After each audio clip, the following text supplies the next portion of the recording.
Surgery కంటే hospital bill అంటేనే భయం. అదే మధ్య తరగతికి అందుబాటు ధరలో వైద్యం. Medistar hospitals. ఇందాక మీరు ఈ మాటల్లో చెప్తున్నట్టు ఆ కామాఖ్య టెంపుల్లోనే మీకు ఇష్యూ అయిందని చెప్పారు కదా, అసలు ఏం జరిగింది అనేది ఎవరికి తెలియదు. అని ఆ వీడియో మిమ్మల్ని ఇలా ఏదో గొడవ అవుతున్నట్టు ఆ వీడియో మాత్రం వేరే. నువ్వేం చూసినావు దాంట్లో? పంతులకి మీకు ఏదో డిస్కషన్ అవుతుందని చూసాను. ఎగ్జాక్ట్గా చెప్పు, అదే కదా. అదే దాన్ని ఏమంటారు? డిస్కషన్. ఏమంటారు? డిస్కషన్ అంటారు. దాన్ని మెడల మీద తోసి నూకిందా? నూకుతాడు ఎవడన్నా? జనరల్గా నూకుతారా? నువ్వే పోయినావు, నువ్వు గుడికి పోయినావు, ఎవరికి రైట్స్ ఉంటాయి? నిన్ను బయటికి వెళ్ళబట్టే రైట్స్ ఎవరికి ఉంటాయి? జెలస్. అక్కడ జరిగింది ఏంటంటే ఇట్ ఈస్ ఎ జెలస్. రెండోది ఇట్ ఈస్ ఎ ట్రాప్. అక్కడ ఏం జరిగిందంటే, ఇప్పుడు ఉదాహరణ నువ్వు ఉన్నావు అబ్బా, నువ్వు ఒక పబ్ పేరు చెప్పు. Quake arena. క్వేక్ అరేనా మీకు సంబంధించి నువ్వు క్వేక్ అన్నావు, నేను క్వేక్ అరేనా అన్నా. సో క్వేక్ అరేనా నువ్వు పోయినావు. పోయేటప్పుడు నేనేం చేసిన అంటే, శివ అంటే నాకు పడదు, నేను సెల్ ఫోన్ పట్టుకొని గేట్ దగ్గర రెడీగా ఉంటా, అక్కడ ఉన్న బౌన్సర్లు ఇద్దరు ఆపమని చెప్పిన శివను. ఆపమని చెప్పిన. వాళ్ళిద్దరు ఏమన్నారు, నువ్వు వెళ్తుంటే నేను ఆపిరు అక్కడ. నేను వీడియో తీసుకున్నా దూరం నుండి. తెల్లారి నేను నా ఛానల్ వేసుకున్నా. క్వేక్ అరేనాలో శివను మెడలు పట్టుకొని బయటికి నూకిన బౌన్సర్లు, ఇది టైటిల్, థంబ్నెయిల్. ఓకే. ఎందుకు నూకుతారు? నీకు చెప్పు లేవా? నీకు నువ్వు తూరుకుంటావాను? చెప్పు తీస్తావు కదా. అంతే, కావాలని జరిగింది సిచ్యువేషన్. ఒకటి ప్లాన్ చేసుకుంటూ నేనేమంటా అంటే, దీంట్లో వచ్చిందే ఉంది. ఇప్పుడు దీనికోసం నేను దీనికి ఎక్స్ప్లెనేషను, దీని దుకాణం, నేను దీని గురించి మళ్ళీ బయటకు వచ్చి చెప్పుకోవాలి. ఇప్పుడు నీకు లాంటి తెలివిగల వాళ్ళకి ఏమర్థమవుతుంది? That is only a discussion. నీకు అర్థమైంది ఏంటంటే డిస్కషన్, అంతే కదా. సింపుల్. డిస్కషన్ ఎక్కడైనా జరగవచ్చు కదా. కానీ మెడలు పట్టి బయటికి నూకిర్రు, తొక్కిండ్రు, నారదీసిర్రు, కొండ మించి కిందికి పడేసిర్రు, సముద్రంలో కప్పిపెట్టిర్రు. ఎందుకు జరుగుతాయి ఇవన్నీ?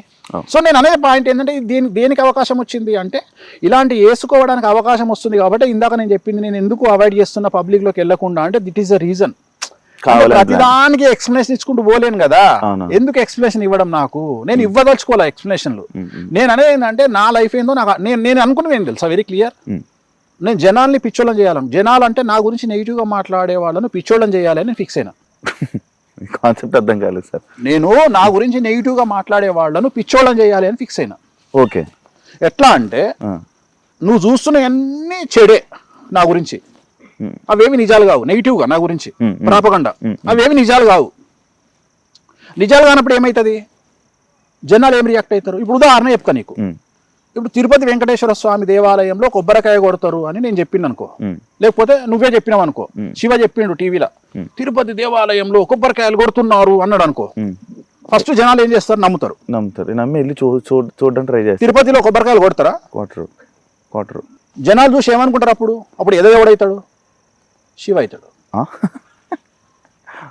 నీకు లాజిక్ అర్థమైంది? అదే నువ్వు నీ ఛానల్లో, ఇదే ఐ డ్రీమ్ ఛానల్లో తిరుపతి దేవాలయంలో కొబ్బరికాయలు కొడుతున్నారు అని నువ్వు పెట్టినావబ్బా. అవును. అదే ఫస్ట్ జనాలు ఇక్కడ నమ్మేశారు, తిరుపతికి పోయి చూసిర్రు, కొబ్బరికాయలు కొడతలేరుగా తిరుపతిలో, శివగాడేంద్ర కొబ్బరికాయలు కొడుతుండని ఇచ్చిండు అంటే అప్పుడు ఏదో ఎవడేండు? యాక్చువల్లీ వాళ్ళు జనాలు అవుతారు కదా. నేను ఏదో చెప్పేశాను, నువ్వే అవుతావు, నేను నమ్మరు కదా. నీ క్రెడిబిలిటీ పోయింది కదా. నెక్స్ట్ టైం నుంచి నమ్మరు. ఇది కావాలి నాకు, ఇదే కావాలి.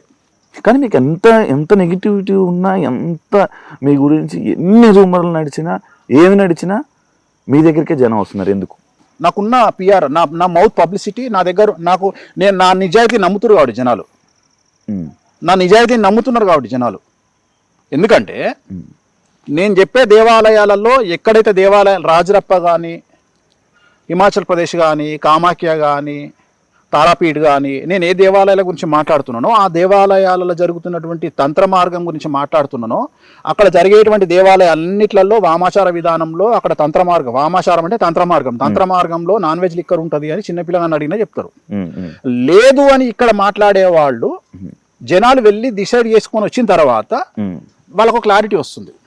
అంటే ఇన్ని రోజులు వేణుస్వామి చెప్పింది నిజం, మనం కూడా ఎదవలమైనము అన్న చూసి, సో వేణుస్వామి చెప్పింది నిజం, వేణుస్వామి నిజాలే మాట్లాడుతుండు, మనమే ఎదవలమైనామని చెప్పి జనాలు క్లారిటీ తెచ్చుకుంటారు. కామాఖ్య పోయినా, రాజరప్ప పోయినా, తారాపీఠ్ పోయినా, ఎక్కడికి పోయినా కానీ వాళ్ళకు క్లారిటీ వస్తుంది, ఇక్కడ జరిగేటువంటి తంతు ఇది అని వాళ్ళకు క్లారిటీ వచ్చింది. దానివల్ల ఏమవుతుంది అంటే డైరెక్ట్ నమ్మడం కంటే కూడా మంచి స్నేహితం కంటే గొడవలైనటువంటి స్నేహితులుగా మారిన వాళ్ళు చాలా రోజులు కలిసి ఉంటారు, అట్లనే చాలా స్ట్రాంగ్ ఉంటారు. అట్లనే నన్ను నెగిటివ్గా భావించి నన్ను ఒక వెధవ కింద భావించిన వాళ్ళు నా నిజాయితీ తెలిసిన తర్వాత నా నుండి దూరం పోవడానికి ఇష్టపడట్లేదు. సో ఇది నాకు బాగా హెల్ప్ అవుతుంది. సో అందుకనే నేను ఎంత నెగిటివ్ వచ్చినా ఐ ఫీల్ వెరీ హ్యాపీ. ఏంది అంటే ఇంకా పెరుగుతుంది నా పిఆర్. అంటే నాకు ఎంత నెగిటివ్ వస్తే అక్కడికి వచ్చిన తర్వాత అంత క్లారిటీ వస్తుంది, అంత క్లారిటీ. అవును, అక్కడికి వెళ్ళి చూసుకొని ఏం చెప్పింది రైట్ అనుకుని మళ్ళీ మీ దగ్గరికి. ఇప్పుడు ఎక్కడో పార్టీ అవుతుంది నాకు, ఇప్పుడు ఎక్కడో పార్టీ అవుతుంది నాకు తెలిసిన ఒక అమ్మాయి ఒక హీరోయిన్ పార్టీ చేసుకుంటుంటే ఎవడో ఫోన్ చేసి అక్కడ డ్రగ్స్ వాడుతున్నారు అన్నారు. అమ్మాయి దగ్గరికి వెళ్ళి తీరా చూస్తే డ్రగ్స్ లేవు, ఏం లేవు అక్కడ. పాపం ఆ పిల్ల ఏదో దీవాళి ఫంక్షన్ చేసుకుంటుంది. సో తీరా చూస్తే అక్కడ ఏం లేదనేటప్పుడు పోలీసు వాళ్ళకి ఒక క్లారిటీ వచ్చింది, ఈ అమ్మాయిని ఎవరో టార్గెట్ చేస్తున్నారు అని. అట్లనే జనాలు కూడా ఒక క్లారిటీ వచ్చింది ఏంటి అంటే ఇది వాంటెడ్లీ జరుగుతున్న వ్యవహారము, దీంట్లో వేణుస్వామిది ఏం తప్పు లేదు, వేణుస్వామి వెరీ క్లియర్గా ఉన్నాడు ఈ సబ్జెక్ట్లో, ఇది నిజాలు చెప్తున్నాడు వేణుస్వామి, కామాఖ్య గురించి నిజాలు చెప్తున్నాడు, మటన్ గురించి నిజాలు చెప్తున్నాడు, మందు గురించి నిజాలు చెప్తున్నాడు. రెండోది వేణుస్వామి జనరల్గా అందరూ దొంగలు ఎవరైనా మందు తాగేవాడు వేరే కమ్యూనిటీ వాళ్ళు కూడా తప్పించుకొని తిరుగుతారు, అట్లాంటిది వేణుస్వామి నేను మందు తాగుతాం మాంసం తింటా అంటే తప్పే ఉంది, ఈ జనరేషన్లో తింటే తప్పే ఉంది. ఇప్పుడు మనం ప్రసాదం రూపంలో తింటున్నాము, ఇవాళ మనం వాడే మెడిసిన్లో కూడా డ్రగ్స్ ఉంటాయి, మన స్టెరాయిడ్స్ ఉంటాయి, సో వాటి వల్ల మనకు సైడ్ ఎఫెక్ట్ కూడా ఉంటాయి. బట్ మనం తొందరగా కోలుకోవాలంటే వాటిని వాడతాము. అట్లనే ఈ మన ఇట్లాంటి అమ్మవారిని పూజించడం వల్ల మనకు కావాల్సినటువంటి లబ్ధి చేకూరుతుంది. సో తప్పేం లేదు, వేణుస్వామి నిజాలే చెప్తున్నాడు అని ఒక క్లారిటీకి వస్తున్నారు. సో దానివల్ల నాకేం ప్రాబ్లం లేదే. నేను అనేది ఏంటంటే నేను ఎప్పుడు భయపడతా అంటే నేను సమాజానికి, శాస్త్రానికి, తంత్ర మార్గానికి, అమ్మవార్లకు వ్యతిరేకమైనటువంటి పనులు చేసినప్పుడు నిజంగానే ఖచ్చితంగా నాకు భయం ఉంటుంది.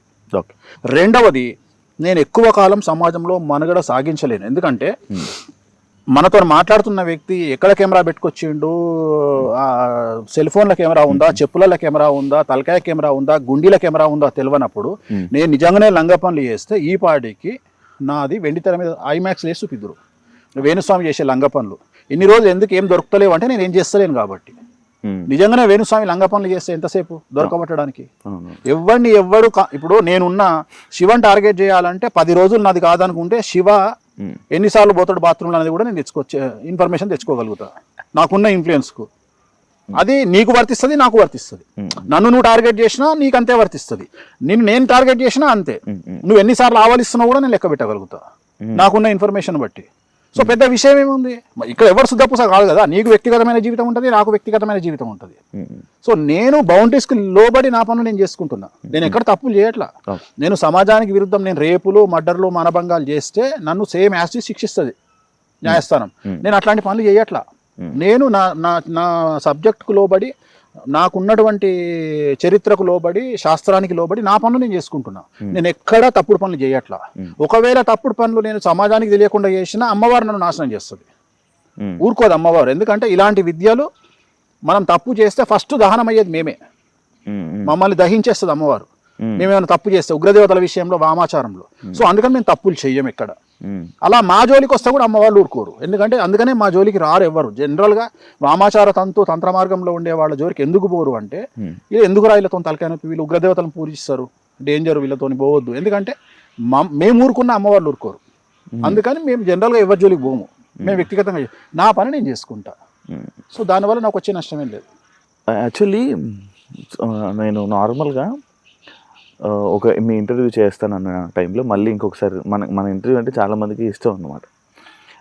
అయితే వేణుస్వామి గారిని నేను ఇంటర్వ్యూ చేయడానికి వెళ్తున్నానంటే, స్వామి అనేది మీరు పెట్టుకున్నారా, పిలవాలా ఏంటి, ఏ టైప్ ఆఫ్ స్వామి అది వేణుస్వామి అంటే? విమర్శిస్తుంటారు చాలామంది, ఈయన స్వామీజీ ఏంది అని. నేను స్వామీజీ అని చెప్పలా.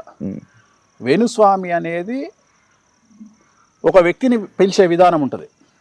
శివ ఉన్నాడు, కొంతమంది శివను యాంకర్ శివ అంటారు, లేదా డార్లింగ్ శివ అంటారు, ఇంకా నేను నానా ఏంది నానా అంట. సో నానా అనేది నీ ఇంటి పేరు కాదు కదా. సో వేణుస్వామి అంటే వేణు పరాంకుశం అని నన్ను తిట్టాలనుకున్న 2-3 వేణు పరాంకుశం, నువ్వు వేణుస్వామి కాదు, నేను స్వామీజీని కాదురా అయ్యా. స్వామీజీ అంటే ఇట్లాంటి పనులు మంది ఎందుకు తాగుతా, ఇవి ఎందుకు చేస్తా, నేను కూడా సన్యాసం జెండా పట్టుకొని నా పని నేను చేసుకుంటా, నేను ఎందుకు చేసుకుంటా ఇవన్నీ పనులు. సో స్వామి అనేది పిలవడంలో అలవాటు. ఇప్పుడు గుళ్ళో పంతులు ఏమని పిలుస్తావు? స్వామి, గురుగారు, స్వామి అని పిలుస్తావు కదా, స్వామీజీ. స్వామి. మరి ఇప్పుడు ఆయన స్వామి ఎందుకు అని నీ గల్లబట్టి కొట్టాలన్నా ఇప్పుడు నేను? అరే ఇట్ ఈస్ అ రెస్పెక్ట్ అయ్యా. అంతే. వేణు స్వామి, ఇప్పుడు స్వామి అనేది నా పద్మశ్రీయా? నేను గుంజుకొచ్చుకున్నాను ఏమన్నా? లేదు పద్మ విభూషణ, లేదు. ఆస్కారా? మరి స్వామి అనగా ఎందుకు గాలుతుంది? అరే అయ్యగారిని పంతులను స్వామి అని పిలుస్తారు. దీనికి పెద్ద రచ్చంది. చివరికి ఎక్కడికి వచ్చింది నా బతక అంటే, నన్ను స్వామి అన్న నువ్వు ప్రశ్న అడిగే దగ్గరికి వచ్చింది. జస్ట్ అడుగుతున్నా. ఇదా ఏ నీ అమ్మ స్వామి కూడా పెట్టుకోవద్దా నా బతుకు? ఇక గిదే నా పరిస్థితి. ఇక జనాలే అర్థం చేసుకోవాలి. And for more videos, Please subscribe to iDream. Please subscribe to iDream. Please subscribe iDream. And please subscribe to iDream. For more videos, subscribe to iDream. please like, share, and subscribe to the channel. Congratulations, iDream. Subscribe to iDream. Subscribe to iDream. So subscribe to iDream Media. iDream ki iDream team andarki huge congratulations. Please subscribe iDream Media. Please subscribe to iDream. Subscribe iDream. Please subscribe to iDream. iDream అంటే నా కళల channel subscribe చేసుకున్న నోరు తిరుగుతలేదు. మీరైతే గంట గుర్తు కొట్టండి. For more such videos, please subscribe to iDream. Subscribe to iDream. Please subscribe to iDream. Please subscribe iDream Media. Please do subscribe to iDream. Please subscribe to iDream Media. For best entertainment and information, please subscribe iDream. And don't forget to subscribe